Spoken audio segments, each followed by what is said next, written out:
We begin tonight with a Perth dad's incredible story of survival. Steve Gregg was fencing with friends when the unthinkable happened. As his teammates rushed to his aid, they knew the next few minutes could mean the difference between life and death.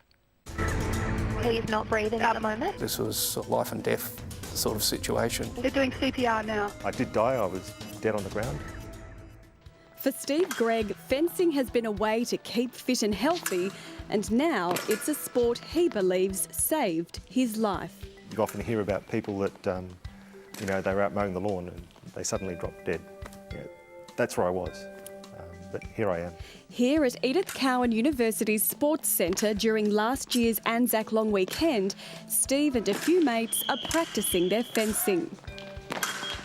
Well, it's just a normal Saturday training. I was refereeing on the piste next to Steve's, and I noticed as I looked across to Steve's, he sort of went down onto his knees. In full fencing gear, no one knows what's going on. Steve, you there?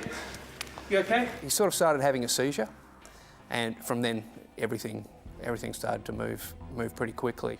A fellow fencer, Elizabeth Kate, runs to see what's happening. I went to ring an ambulance because I knew it was rather more serious than we initially thought. In a fencing bout, and he has fallen and he's breathing rather snoringly. Meanwhile, Andrew and another team member, Hendrick, check Steve's pulse, but there's nothing. And then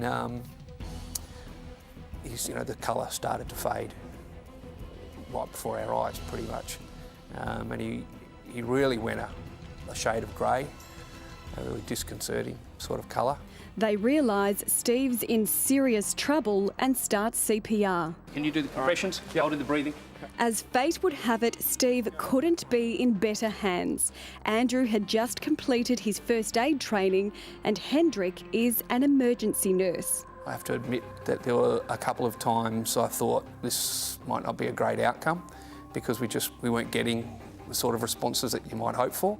They know just one thing could save him. I thought, well, it's at a university. I work actually at a different university, and they often have defibrillators, and I know that a lot of gyms also have defibs. So I went to see if I could find one. The defibrillator is on the wall in the next room. We've got a defib now. Perfect. Just going down towards him. And we just connected Steve up to that straight away. It's got a process that it just takes you through automatically. When patient's chest is bare, remove protective cover and take out white adhesive pads. Steve's only hope now is that the defibrillator will send an electric current to shock his heart into pumping again. So staying clear, it's going to do a shock Make now. sure no one's touching the patient or anything. That was probably the moment that it really started to sink in that this was sort of life and death sort of situation. For what feels like an eternity, they wait.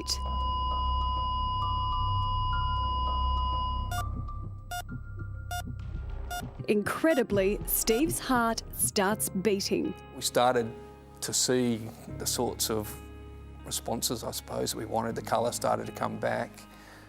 He started to breathe again. By the time paramedics arrive, Steve is stable. Is there a pulse in his breathing there, Mike? Oh, excellent. Good job, guys. We've stabilised his airway, assessed him, found that he was breathing on his own and his heart was beating by itself, which is fantastic, which basically leads back to the fact that they'd done good quality CPR and the shock had caused that as well. Steve is rushed to Royal Perth, where doctors discover how close he's come. He has an 80 to 90% blockage in one of the main arteries, causing a heart attack. He needs urgent bypass surgery. At the time I thought, well, I'm unfit, I've been a bit too lazy over the last few years. No, I was having, my heart was telling me that it was about to give up. He'd missed all the warning signs. The breakdown enzyme from having a heart attack was so low that they didn't believe I had a heart event. That's how quickly these guys got to me and got oxygen back flowing around my body. Every minute you delay defibrillation, you lose a 10% chance. So after 10 minutes, your chance of a successful resus is that much less. There are currently 1,600 defibrillators registered throughout WA. So when a company or organisation buys one, they need to contact St John's for it to be listed onto a database. Then when someone makes a 000 call for an ambulance, St John's can quickly direct them to the nearest defibrillator, whether it's kept inside a building or even at a park or oval. I'd like to see an AED within the reach of every person, so within 5 minutes somebody should be able to go walk up to an AED and bring it back to the patient and shock that patient. 6 months later, Steve is back fencing, feeling as fit as a fiddle. When Steve first came back to fencing, we were treating him a little bit like he was made of crystal, which probably drove him nuts. Thanks to quick-thinking friends and a defibrillator, Steve's here to tell the tale and thank those who gave him a second chance at life.